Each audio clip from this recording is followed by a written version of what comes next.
Hello বন্ধুরা, Lalita simple লাইফস্টাইলে সবাইকে স্বাগত। তো আগের দিন আমরা আগের ভিডিওতে দেখিয়েছিলাম যে নীল পুজোর আগের যে সংযম ছিল, সংযম পালনের সেইগুলো দেখিয়েছিলাম। তো আজকে হচ্ছে নীল ষষ্ঠীর পুজো। তো এখানে আমি পুজোর সমস্ত জিনিসপত্র সব গুছিয়ে গাছিয়ে নিচ্ছি।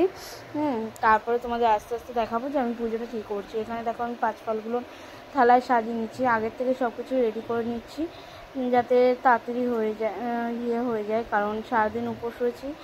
আর সত্যি কথা বলতে এখন শরীরটা খাওয়ার পর দিয়ে এখন আর সেরকম বেশি উপোস টুপোস করতে হয় না, কারণ উপোস করলে শরীর খুব দুর্বল লাগে, সেই জন্য আর উপোস টুপোস বেশি একটা করি না। কিন্তু তাও এটা সত্যি কথা বলতে শিবরাত্রি করতে, নীলষষ্ঠী পুজো করতে, উপোস করতে বেশ ভালোই লাগে, তো হয়ে ওঠে না।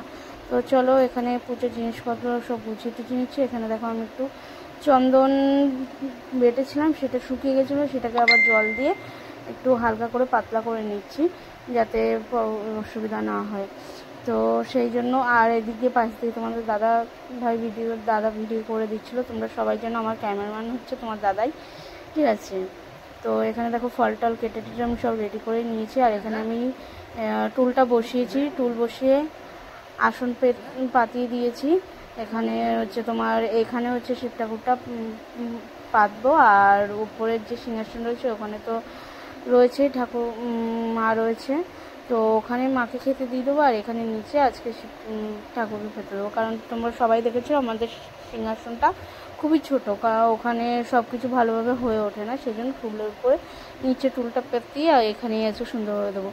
চলো এখানে আগে প্রথমে হচ্ছে তোমার উপরে দেওয়ার জন্য, মায়ের কাছে দেওয়ার জন্য প্রসাদগুলো থালায় সাজিয়ে নিচ্ছি। আর শুধু মায়ের কাছে না, ওপরে আমার কার্তিক ঠাকুর আছে একটা, ওরও আজকে তোমার একবারে উপরেই দিয়ে দেবো ওকে। আর এখানে দেখো থালাটা সাজিয়েছি, এটা হচ্ছে কিসের। আর চলো এখন আমি উপরে দেওয়া হয়ে গেছে পুজো, আর এখন হচ্ছে তোমার ভোলে বাবাকে অভিষেক করিয়ে নেবো, তার জন্য আমি সব কিছু গুছিয়ে নিচ্ছি।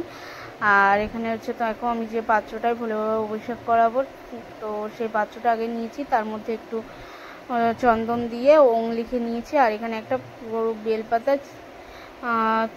বেলপাতাতে হচ্ছে তোমার চন্দন দিয়ে এবার আমি ভোলে বাবাকে এখানে বসিয়ে দেবো, বসিয়ে দিয়ে তারপরে তার স্নান টান সারবো। তো চলো এবার ভোলে বাবাকে আমি প্রণাম করিয়ে ওনার থেকে আগা নিয়ে নিচ্ছি, ওনাকে চান করানোর জন্য। তো এখানে দেখো আমি নিয়ে নিয়েছি। আর তার আগে তোমরা সবাই যেন পুজো শুরু করার আগে একটা তোমার প্রদীপ ধরিয়ে নিতে হয়, তো তার জন্য আমি প্রদীপ ধূপকাঠি সব সাইডে ধরিয়ে নিয়েছি। আর এখানে আমি দেখো প্রথমে অভিষেক করানোর জন্য পঞ্চামৃত তৈরি করে নিয়েছি। আর এই পঞ্চামৃতটা তোমরা সবাই জানো, তো আমি বলে দিচ্ছি। এখানে দুধ, দই, ঘি, মধু আর চিনি দিয়ে পঞ্চামৃত তৈরি করে নিচ্ছি। আর এখানে দেখো আমি তোমার ভোলে বাবাকে স্নান করিয়ে দিচ্ছি প্রথমে দুধটা দিয়ে, তারপরে এখান থেকে একটু পঞ্চামৃত আমি তুলে রেখে দিলাম, যে চরণামৃত তুলে রেখে দিলাম, যে পরবর্তীতে উপোস ভাঙা কাজে লাগবে। আর এখানে আমি তারপরে পরিষ্কার জল দিয়ে, মানে গঙ্গা জল দিয়ে আমি ভোলে বাবাকে ভালো করে স্নান করে নেবো।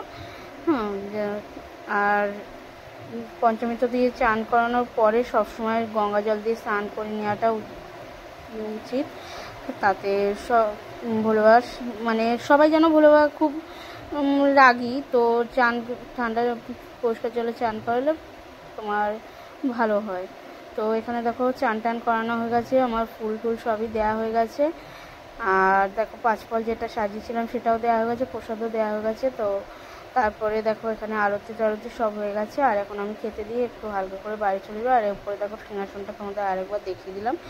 তো এইটুকুই ছিল আজকে আমার নীলষষ্ঠীর পুজোর তো তোমাদের ভিডিওটা কেমন লাগলো অবশ্যই আমাকে জানাবে কমেন্টে। আর আমার পুরনো যে ভিডিওগুলো আছে সেগুলো তোমরা অবশ্যই ওখান থেকে দেখে নেবে, যারা সাবস্ক্রাইব করবে তারা অবশ্যই সাবস্ক্রাইব করে দেবে। তো আমার ভিডিওটা দেখার জন্য সবাইকে